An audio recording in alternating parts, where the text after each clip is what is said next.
Todas las mañanas comenzaban igual. Me levantaba antes de que saliera el sol, me envolvía en la bata de franela que Adrián me regaló hace 8 años por el Día de las Madres y ponía a hacer café. Me gustaba el silencio de la casa antes de que se llenara de pasos, llamadas y el tecleo del portátil de Adrián. Era la única parte del día que aún sentía como mía. Extendía su camisa de vestir sobre la tabla de planchar, alisando la tela con cuidado, presionando cada manga con precisión. Su entrevista de trabajo era a las 10, y aunque Adrián ya tenía 30 años, todavía sentía la necesidad de asegurarme de que todo estuviera perfecto. No me lo pedía claro. Nunca lo hacía. Solo lo asumía, pero hace tiempo me convencí de que así se veía el amor, estar ahí antes de que te llamen. Mientras la camisa se enfriaba, revisé su currículum otra vez. El archivo tenía 2 errores que noté anoche, y los corregí en silencio antes de imprimir 3 copias nuevas. Las guardé en una carpeta y la puse en la encimera junto a su plato de desayuno: huevos revueltos, pan de masa madre y medio aguacate con sal y chile en polvo, como a él le gustaba. Entró minutos después, con el pelo aún húmedo de la ducha, teléfono en mano. «Gracias, ma», murmuró sin levantar la vista. Sonreí de todos modos. «Suerte hoy, tú puedes con esto», asintió distraído, ya deslizando el dedo por la pantalla. Para cuando me giré a servirme café, ya se había ido la puerta principal, cerrándose con un clic. Me senté sola en la mesa de la cocina con el vapor subiendo de mi taza. Mentiría si dijera que no sentía el dolor de ser útil pero invisible. Mi madre lo llamaba la maldición de ser demasiado confiable. En ese entonces pensé que solo estaba resentida. Ahora me preguntaba si simplemente lo vio antes que yo. A media mañana sonó el teléfono. Número desconocido. Dudé antes de contestar. «Bueno, hola, ¿es la señora Salazar?», preguntó una voz femenina cálida. «Soy yo. Soy Verónica Méndez, la futura suegra de Adrián. Espero no interrumpir en mal momento». «Oh, no, para nada», dije rápido, enderezándome en la silla, aunque no podía verme. «Llamaba para invitarte a una cena el viernes. Algo sencillo. A mi esposo y a mí nos pareció buena idea sentarnos como familia antes de que empiece la locura de la boda». Parpadeé sorprendida. «Suena perfecto. Gracias. Con gusto voy. Genial. Nos vemos a las 7. Colgó antes de que pudiera preguntar qué llevar. Miré el auricular en mi mano mucho tiempo después de que la línea se cortó. Era la primera vez que alguien del futuro de Adrián se acercaba a mí directamente. El resto del día me moví con más ligereza. Horneé un pan de limón, doblé toallas y regué las hierbas en el alféizar todo el tiempo pensando: tal vez, este es el momento, tal vez, por fin me están viendo. Para el viernes elegí una blusa lila suave y me dejé el pelo en ondas sueltas. Hasta compré una botella de Chardonnay con una etiqueta que decía «Nuevo comienzo». Al salir al aire fresco de la noche, me dije que esa sería la noche en que todo cambiaría. Me sentaría en esa mesa no como la que alguna vez crió a Adrián, sino como alguien que aún tenía un lugar. Llegué 15 minutos antes con la botella de Chardonnay bajo el brazo y el corazón latiendo con un nerviosismo que no sentía desde hacía años. Los Méndez vivían en una casa colonial espaciosa en las afueras de Ciudad Jardín, con persianas blancas y arbustos perfectamente podados. La luz del porche ya estaba encendida, proyectando un charco ámbar en la entrada. Verónica me recibió con esa sonrisa cálida y ensayada que algunas mujeres llevan como perfume. Tomó el vino y me invitó a pasar. «Llegaste temprano, perfecto. ¿Me ayudas a poner la ensalada en la mesa?». La seguí a la cocina quitándome el abrigo y subiéndome las mangas. La mesa ya estaba medio puesta, con velas blancas altas en cilindros de cristal y tarjetas de lugar escritas con una cursiva delicada. La mía decía Isabel entre Verónica y Luz. La prima, supuse. «Adrián está atrás con los demás», dijo Verónica por encima del hombro mientras enjuagaba lechuga. «Los vas a escuchar. Ya abrieron el tequila». Sonreí cortésmente asintiendo y llevé el tazón de madera con la ensalada al comedor. Las risas se filtraban por las puertas traseras, la risa de Adrián inconfundiblemente profunda y despreocupada. No pude evitarlo. Me acerqué a la puerta del patio despacio, atraída por el sonido de su voz, como polilla a una luz cálida y titilante. Me detuve justo detrás de la cortina, no para espiar, sino para escuchar solo un segundo para saber cómo sonaba con ellos. Y entonces lo oí. La verdad es como tener una empleada gratis, dijo con la voz ligera bromeando. Después de casarnos, por fin tendremos un hogar de verdad. ¿Saben? Un nuevo comienzo. Alguien rió. Una mujer. Otro hombre añadió algo que no capté. Pero esa frase se quedó flotando en el aire vibrando. No, mi mamá. No la mujer que me crió. Solo ella. Una empleada. Un marcador de posición. Un mueble de fondo. Mi mano se apretó contra el borde de la cortina. Mi estómago se hundió y por un momento olvidé cómo respirar. Mi rostro se calentó, luego se enfrió. Di un paso atrás con cuidado, apoyándome en el marco de la puerta como si hubiera tropezado con algo. No dije nada. No salí furiosa. No lo enfrenté. Caminé en silencio a la cocina, le dije a Verónica que había surgido algo y que lo sentía mucho por irme temprano. Ella ladeó la cabeza preocupada, pero no preguntó. Mantuve el rostro sereno y cálido hasta que salí del camino de entrada. En el coche mis manos se quedaron en las 10:02, rígidas, mis ojos secos pero ardientes. Repetí sus palabras una y otra vez, preguntándome si se le había escapado o si siempre habían estado ahí esperando a la audiencia adecuada. De vuelta en casa, puse la botella de vino sin abrir en la encimera y me senté sin encender las luces. El silencio de la casa no me consoló esta vez. Resonó. Me quedé ahí lo suficiente para ver las sombras alargarse y desvanecerse, preguntándome qué más habría dicho de mí cuando no estaba cerca. Adrián tenía 3 años cuando su padre se fue. Sin aviso, sin una explicación que tuviera sentido. Solo una nota en la encimera que decía: no puedo seguir con esto. Recuerdo haberme sentado en el suelo con Adrián, acurrucado contra mi pecho, ambos demasiado aturdidos para llorar, aunque solo uno de nosotros entendía qué había pasado. Desde ese día fuimos solo nosotros, Adrián y yo. Tomé un trabajo en la biblioteca escolar, porque ofrecía horarios decentes y seguro médico. Por las noches limpiaba oficinas en el centro, aspiraba alfombras beige, vaciaba botes de basura llenos de envolturas de comida rápida y papel triturado. Llegaba a casa después de medianoche con los pies adoloridos, las manos en carne viva, y aún así preparaba el almuerzo de Adrián antes de arrastrarme a la cama. Nunca volví a casarme. Me dije que era porque quería darle todo mi enfoque a Adrián, pero la verdad era que no me quedaba energía para nadie más. Dejé de lado vacaciones. Rechacé fines de semana fuera, me dije que estaba bien. Él me necesitaba más de lo que yo necesitaba descansar. Recuerdo el año en que entró a la Universidad de Guadalajara.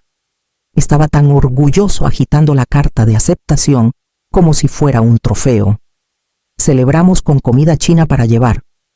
Nunca le dije que había vaciado mi fondo de emergencias para cubrir el depósito. Ese mismo año, cancelé una cirugía dental que llevaba mucho tiempo postergando para enviarle dinero de la renta, cuando su compañero de cuarto lo dejó colgado.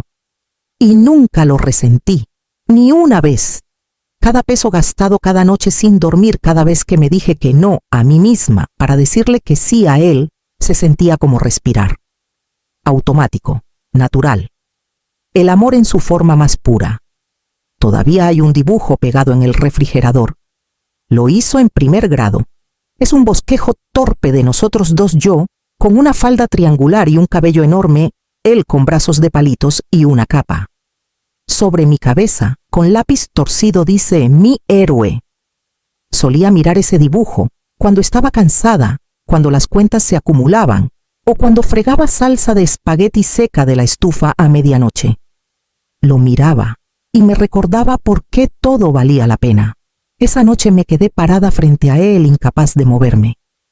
La casa estaba silenciosa, demasiado silenciosa. Fría incluso, con la calefacción encendida.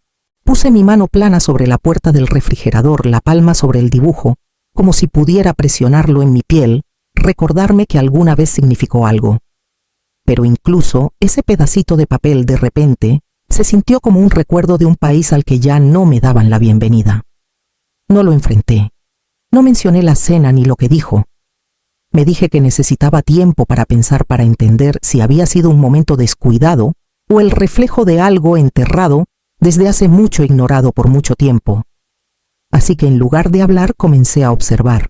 Noté que Adrián nunca decía gracias, ni cuando recogía su ropa de la tintorería, ni cuando planchaba sus camisas, ni siquiera cuando me desvelaba llenando sus papeles de seguro, después de que los dejó en la mesa con un encogimiento de hombros. Era algo esperado, como el sol saliendo o el café preparándose solo.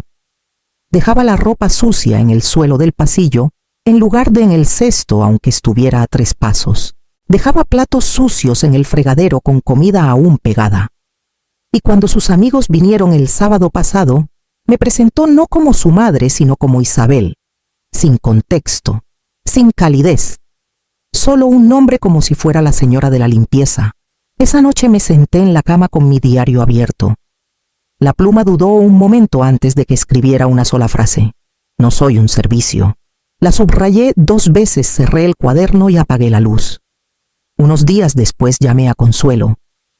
No habíamos hablado en meses, tal vez más, pero algo en mí necesitaba escuchar una voz que recordara quién era yo antes de convertirme en un fondo de escena. Nos encontramos en la cafetería cerca del parque, la que solíamos pasar en nuestros descansos para almorzar. Ella aún tenía ese porte de la mujer, que podía silenciar un salón con una mirada incluso jubilada. Después de contarle toda la cena, el comentario, el dibujo en el refrigerador, se recostó en la silla y cruzó las manos. El respeto no se debe, dijo, se enseña. Y cuando lo regalamos sin pedirlo de vuelta, enseñamos a la gente cómo olvidarnos. Esa noche no preparé la cena. Dejé la cocina limpia, el refrigerador lleno, pero sin un plato esperando en la mesa. Adrián llegó tarde, habló por teléfono en el pasillo y nunca preguntó si había comido. No notó el silencio, la ausencia. Y eso me dijo todo lo que necesitaba saber.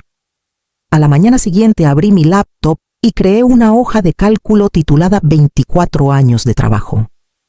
Pasé 2 noches completas en la mesa de la cocina, rodeada de carpetas viejas, recibos de supermercado y los registros que solo una madre guarda. Tenía carpetas etiquetadas como gastos escolares, médicos y emergencias. Tenía declaraciones de impuestos donde el nombre de Adrián aparecía como dependiente mucho después de lo que la ley exigía. Revisé todo sin emoción, como si estuviera saldando la cuenta de alguien más. Abrí un documento en blanco en mi laptop y comencé a detallarlo línea por línea, año por año. El total no importaba. Era la verdad que cada entrada contenía: útiles escolares y almuerzos kinder a preparatoria. C, 180.000, cobertura de colegiatura universitaria. C, 320.000, transferencias de emergencia para renta. C, 55.000, días de trabajo. Perdidos por sus gripas, 924 años de apoyo emocional incondicional, C0 hora. Descuento por lealtad de por vida, 100%. Lo formateé como una factura. Hasta añadí una pequeña nota al final: gracias por su preferencia. No era una broma. Pero sabía que él pensaría que sí. La noche que se la di, preparé la cena como siempre: pasta, ensalada, pan con ajo. Quería que las cosas se sintieran familiares, aunque todo entre nosotros estaba cambiando. Nos sentamos frente a frente bajo la luz tenue, y cuando terminamos deslicé el sobre por la mesa. Lo abrió sin dudar, leyó las primeras líneas y rió. «¿En serio, ma?», dijo aún sonriendo. «¿Quieres un reembolso por criarme?». Lo miré y en ese momento vi cada año que había perdido. Cada noche en vela, cada sueño pospuesto, cada pequeña forma en que me había desvanecido para que él brillara más.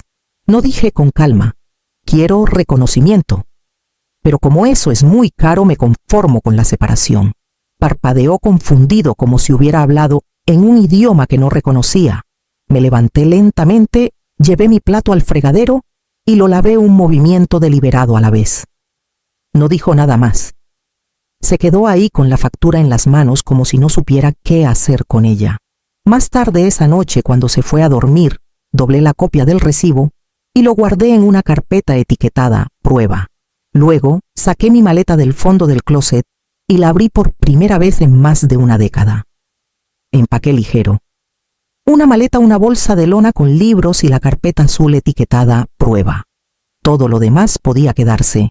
No necesitaba recordatorios ni disculpas escondidas en los rincones de los cajones. Dejé las sábanas en la cama, la comida en el refrigerador y una casa limpia detrás de mí, no por bondad, sino porque ya no me pertenecía. Consuelo me encontró en la acera justo después de las 9. No hizo preguntas. Abrió la cajuela, me ayudó con mi bolsa y me pasó un termo de té mientras me acomodaba en el asiento del copiloto. No lloré. Pensé que lo haría, pero no quedaba nada por derramar. Había hecho mi duelo en silencio entre tostadas quemadas y cestos de ropa vacíos mucho antes de que llegara este momento. Su cuarto de huéspedes era pequeño, pero luminoso. Había preparado toallas frescas y un platito con caramelos envueltos en la mesita de noche. No eres una invitada, dijo. Estás descansando, eso es diferente. A la mañana siguiente, actualicé mi currículum y caminé hasta la biblioteca local. Buscaban ayuda de medio tiempo con archivo inventario y atención en el mostrador. Les dije que había hecho una versión de eso toda mi vida. Comencé el lunes siguiente.